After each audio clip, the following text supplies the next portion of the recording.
So this is a part of the podcast where I give you any marketing or business advice. So, is there anything that you're struggling with, or things that you need help with that I can help you with? Yeah, I mean, I'm struggling with quite a few of them. I don't know how many of them fall kind of in your ballpark. I think you have my Instagram open, don't you? Yeah, yeah, I have it. Yeah. Yeah, I mean, if you can give me kind of some tidbits, I kind of changed the direction of my Instagram a little bit. So hmm I'm not really using it for marketing. I'm more trying to, you know, I don't want to say gain followers because, that makes it sound like I'm just trying to gain people. But, I've realized there's a lot of opportunities on social media. There's tons of it, yeah, and I realized that. So, I've kind of changed my Instagram to more of like a comedy, DIY, how to, stuff like that. And it's growing. I mean, I probably average maybe 3 or 4 followers a day, which, isn't a lot, but I've only been, you know, taking it serious for probably the next 3 months. And, I'd say if you have any advice on just networking through media, that would be awesome. yeah. Well, before I get into that, I definitely have some ideas. What do you think? How would you like to utilize social media? Like when you said opportunities, like what's your biggest sort of So I mean, dream opportunity? I'm going all the way down to. So do you follow a guy named Winnie Designs? Woody? Winnie. It's Winni Designs. Okay. So he's No, I don't. if you don't follow him, he's a tile guy. He does a lot of bathroom remodels, but he's gained Yeah. a huge following, and he's going all the way down to he's trying to come up with his own line of tools, apparel stuff like that he's kind of advertising. I mean, how do you spell his name again? How do you It's spell his name? Winni Designs, and I W think the logo I would be N. like a red background Oh with yeah, white. yeah, yeah, yeah. Yeah. Yeah, but Okay. he does a lot of bathroom model stuff like that, and he's created a very good following. So I don't want to say I'm mimicking that, but that's kind of the goal. You know what I mean? Kind of go in that direction. I mean, all the way down to selling. I try to say that I got the best drip in the construction industry when it comes down to my logos and T-shirts and stuff like that. I try to make them look pretty good. So all the way down to selling T-shirts. Yeah. Yeah. Well, so you want to build a personal brand, basically. Yeah, that's pretty. Yeah, that's what I'm Okay. trying to do. Yeah, Okay. yeah, Okay. Okay. So, for you, I feel like I just posted about this. The biggest thing is, what you want to do is, just start playing around with different styles of content, right? Like yeah, some informative, some entertaining, some day in the life, yeah, and see yeah. if you can come up with like a almost like a schedule or a routine for what types of content that you do, right? So like Yeah, maybe definitely. morning is some more motivation. Afternoon you talk about like what you're working on. Time lapses are like super popular, Oh obviously, yeah, and definitely. and and doing that sort of stuff. I like the direction of the personal brand. The other big thing too is utilizing your Facebook personal profile. Many That's people have something heard me. I lack So of. many people have heard me talk about this. Many people Yeah. have heard me talk about this. It is hmm utilizing your Facebook personal page in order for you to grow. So like what you do on Instagram, post it onto your personal Facebook page. If you post a reel on your Instagram, post the same reel on your Facebook personal page. Okay. And Okay. so people are building massive amount of followers. This is a tip for everybody listening.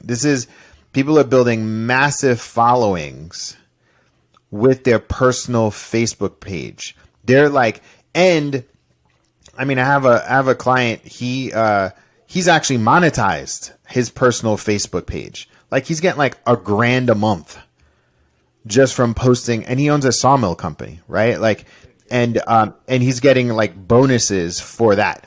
Now, I'm not saying you should chase that, but if you want to build an audience, do it here on Instagram. Take that same thing, post it on TikTok. I saw that you got a YouTube Shorts. Do it on YouTube Shorts, and then do it on your Facebook personal page. Don't ask me if it's the business page. Don't do that.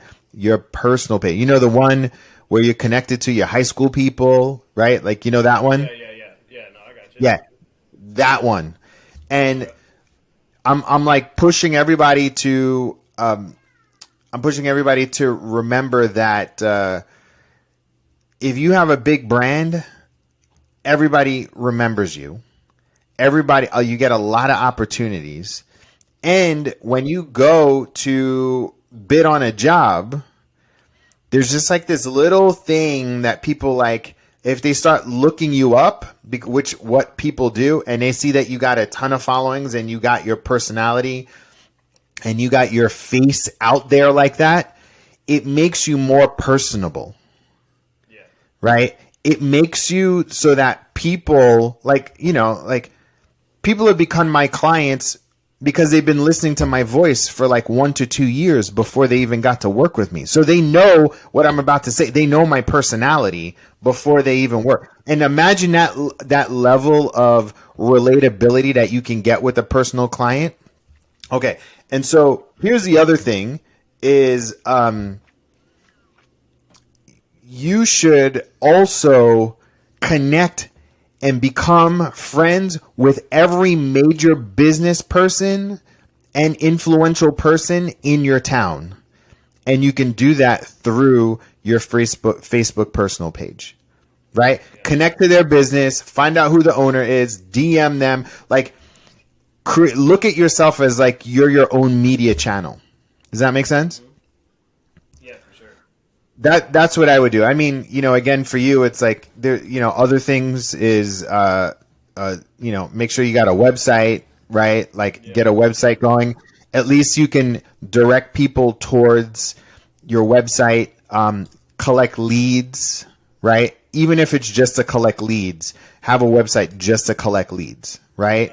That you can follow up on. And then the last thing, because you mentioned something about, you want to build keeping guys around. You want to employ people around.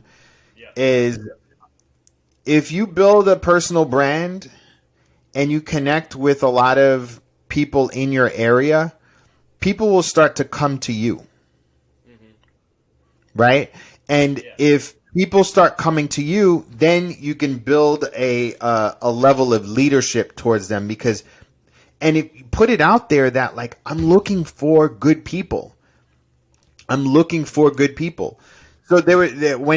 one last thing, because I've never really addressed this on the podcast before, is if you find 3-4 guys that are really good, you need to court them. You need to like wine and dine them. And I know you know how to do this, but before when you had a company, you had the stability of the long-term job and the whatever. So it was easy to attract people. But on yourself, you have to like court people. So whether it is sending them Starbucks gift cards or getting them their own set of tools, or like if they work with you for a little while, like throw them a t-shirt, throw them a hoodie, like get them all on a text message chain, and then like send them motivational books. Like find out what they're really, really into and give it to them. Find out like what their goals are and give it to them. If they're bad with money, hook them up with a bank account. Like give them your banker. You know what I mean? Like give them all of the things that they need so that when they think of you, they think about their future. That's a very good point. Yeah, definitely. Because you can't grow with like, I see the same thing. You can't grow with people that are half committed at all. Yep. You need leaders around. Yeah. You need good people around. And the best thing for you to do is to like literally, if you find, and I know you have 2-3 people that you like right now, right? Yeah. send them a text message when we get off this call and be like, hey man, just checking in, how things going. Like, Yeah, keep them, definitely. Yeah. keep them close, keep them really, really close. Hmm. So anyway, any, was that helpful? Yeah, no, dude, that was a lot of help, man, for sure. Yeah, no, that was definitely some things Awesome. I needed to hear, man. Awesome. Awesome. So tell me, you're 7 months in. I mean, not to take away your years of construction management experience, because like you're a seasoned pro, you're not a newbie to this industry.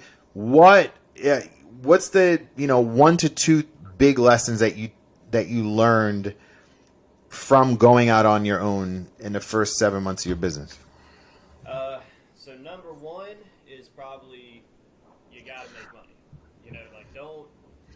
The biggest lesson I learned from the beginning is when you're first starting out. Like I know you do a lot of I heard a lot of woodworkers on here. Like if you start up a woodworking shop or anything like that, don't think just because you're brand new that you have to cut your prices in half. Don't think just because you're new to the scene and you're new in it that you can't charge just as much as everyone else, because that was a mistake I first made when I first came in.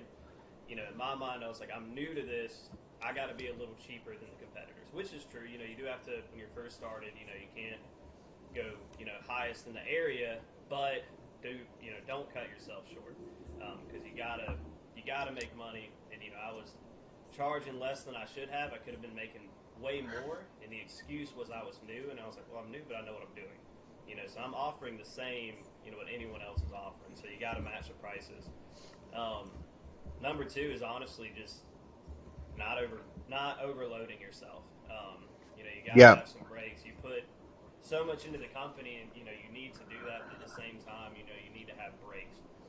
And you got to find people. When you're first starting out, everyone has competitors, but when you're first starting out, you can't really look at them as competitors. You got to look at them as teammates. You know what I mean? Because if you look at them as competitors, especially in a small town, you need to create a relationship with other people in the area that's offering the same thing you do. Because they might be lacking in one area that you're really succeeding. You can switch business back and forth, and those kind of people are something to really lean on. And I don't know, I guess number three is just it's rough. It's very rough when you're first starting out. Because you get a wake up call, and I kind of made a quick leap. Because I about 3 months and I made that leap, and it was not getting sappy or anything. But I called someone who's been doing it for a long time, and I was like, hey man, I just quit my job, all that. Do you think I made the right decision? And he said that there's two things to look at. He said, for one, you always got to remember the grass isn't always greener on the other side. So just because you did your dream, you started your own company, and you're going, it's not all sunshine and rainbows. But on the other hand, he said, don't cut yourself short on how green you can make that grass. So it's kind of Yeah. it's not going to be sunshine and rainbows in the beginning, but you can turn it into that. You got to put the work in. So everything you put into it is what you're going to get out of it. And not much advice, but that's probably the only 3 advices I have. Repeat that, what you just said? The grass isn't always greener, but what is it? He Repeat said, that. and I don't think he realized how motivating it was, but no, he just said to, remember that the grass isn't always greener on the other side. It's not all sunshine and rainbows just because you started your own business. It's not going to be clear sailing. And but he said, on the other hand, don't cut yourself short on how green you can make that grass. Just meaning Don't cut yourself on. it's you. Yeah. It's you now. Nobody else is making these decisions for you. It's you. You have to make the money. You have to make the decisions. So it's what you put into it is what you're going to get out of it. So it's just kind of just letting me know it's not going to be easy. It's not going to be easy. It can be an amazing business. It can be one of the best decisions you ever made ever made in your life. But it's up to you to make it the best decision. It's what you put into it. So That's the knowledge bomb of the day. That's awesome, yeah, man. it was. I don't think you realize how much it actually stuck with me, because it's hard, especially the first 4 months, because you're learning. And I don't ever call anything mistakes. Someone can easily look at my paper and look at my jobs. It's like, well, that's a mistake. It's like, no, that's just learning, man. That's Yeah. in your first year, nothing is a mistake. Nothing is a Yeah. mistake. It's all learning. It's all learning. It's lessons learned, because you do it once here, you're not going to do it again. You know what I mean? So it's all just Yeah. learning. So just don't get down on yourself. It's people, it's easy on social media and all that to make it look so easy, and it's not. No, You got to put the no, work in. not at all. Not at all. Hayden, thank you so much, man. That was so cool. Thank you. Yeah, no, I've been super excited like all week, man. I appreciate you reaching out. It was super cool, man. Awesome, man. And what's your Instagram and the people can follow you? It's Truett and Grace Construction. That's the same across all platforms. I think TikTok is That Contractor because TikTok's kind of a different animal. I kind of post a little more comedy on there and stuff like that. So I think on TikTok is That Contractor, but Facebook, YouTube, Instagram is Truett and Grace Construction. Cool. All right, man. I'll talk to you soon. Thanks so much for hopping on the podcast.